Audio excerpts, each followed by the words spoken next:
What's going on, Pixel Hackers? Christian Lovrecich from PixlFeed here. And in this video, I'm going to share with you my Facebook ads custom conversion strategy post iOS 14. But before we get started, make sure to smash that like button, subscribe to the channel, and let's dive right in.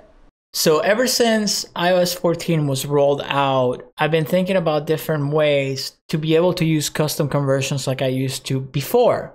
Because before iOS 14 was rolled out, you could have as many custom conversions as you wanted on your Pixel. As you guys know, since the iOS 14 rollout, you're only allowed to have 8 different conversions per pixel. All right, so I thought of different ways and I changed my strategy moving forward to still take advantage, to be able to take advantage of custom conversions and still get better results, especially now that our data has been literally cut by half because of the iOS 14 update. So let me show you what I've been doing here. So I'm going to go into aggregated event measurement, manage events, and I'm going to search for the domain that I want to show you guys. And as you can see here, you're going to see 3 settings right here: hidden, hidden, hidden. And those are, I'll tell you right here, this event's information is hidden from you because the pixel or custom conversion, it's a custom conversion, is not shared with your account. I'm using a different account, that's why. So these are my custom conversions here. And as you can see here, I'm only using 3. And instead of using purchase, I'm actually using I'm using the custom conversions to create categories. So let me show you guys what I mean by that. So let me go in here into the custom conversions, right? And there's 3 custom conversions that I have here, right? So when you click create custom conversions, what I've been doing and what I like to do is, and the way that I changed my strategy is that I'm creating custom conversions based on categories. Okay, so before what I used to do is like, okay, I will create a custom conversion for a specific product, and I will do like, I don't know, cat toy purchase, or dog leash purchase, because I wanted Facebook to optimize for that specific product. But since we're capped by 8 conversion events, what I've been doing is creating categories.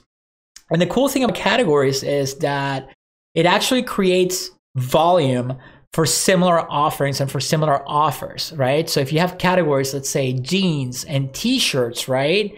Now we're creating a purchase custom conversion based on the category, whether it's t-shirts or jeans, for example. So if you want to optimize for better purchases and easier purchases for that t-shirt category, you create a custom conversion for that. Or if you have select amount of products that are the same value, let's say $100 and up, you create a custom conversion for that category itself.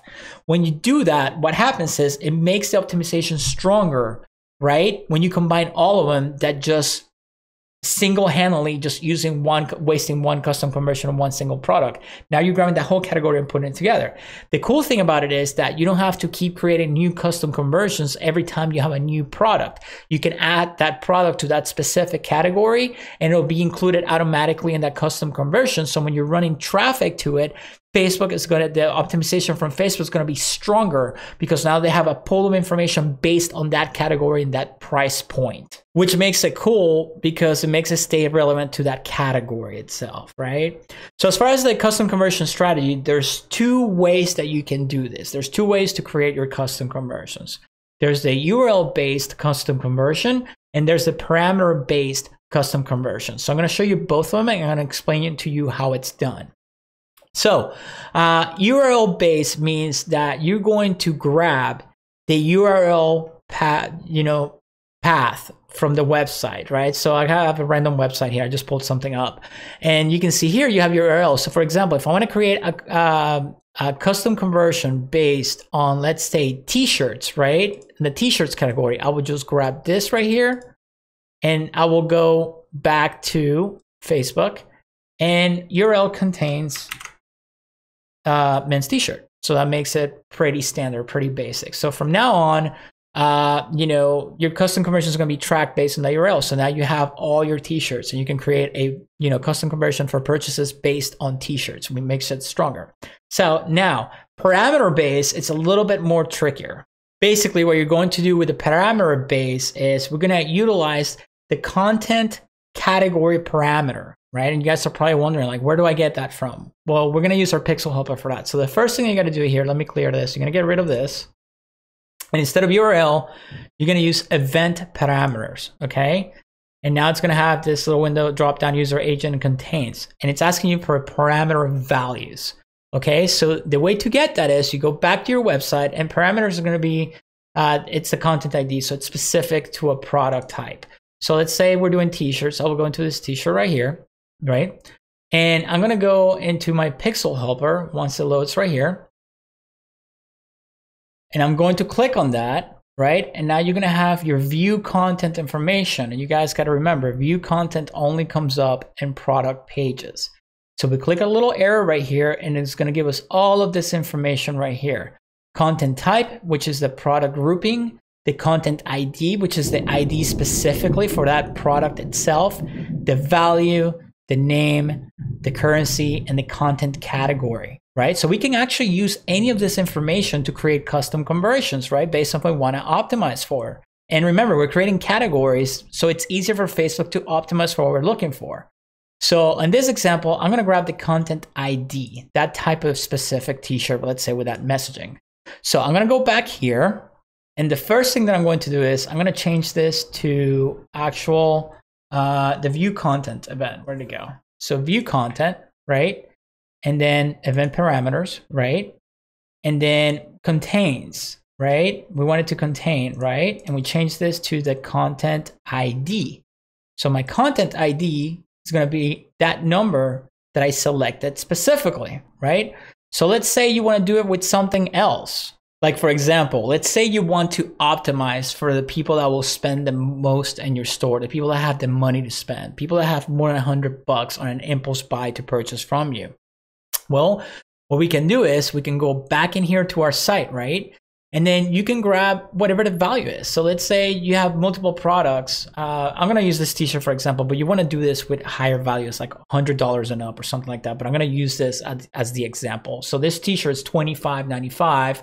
Right, we can do it the hard way. We can go in here and grab our value, which is $25.95, and go back here. And what I will do is we go here to purchase, right?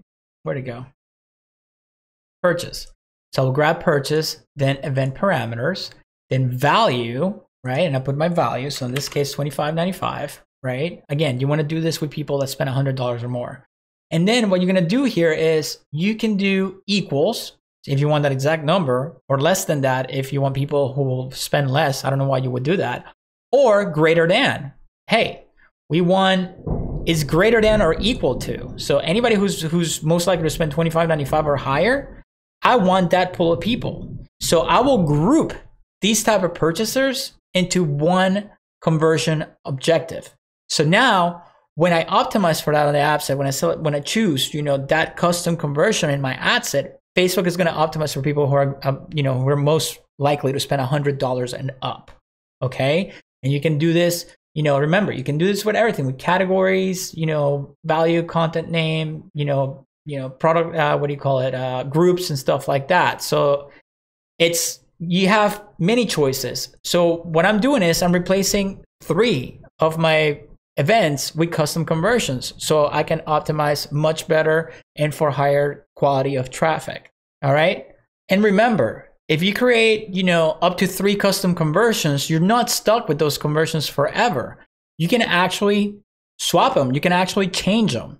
So as of I think a couple weeks ago, there's no more of a 72-hour delay if you change your conversion events. So you can actually go in here. You can actually go into your event parameters, right? The event measurement, and you can actually manage your events, and you can actually swap them out, and you don't have to worry about having a 72-hour delay. So if you feel like changing them every other day and try out new custom conversions, you can do that all day long back and forth, and you don't have to worry about the 72-hour delay. Guys, if you like that video, make sure to check out the links in the description below. Help support the channel. And if you want to keep learning about Facebook ads or digital marketing strategies in general, make sure to check out one of the videos right above me. And I will see you guys in the next video.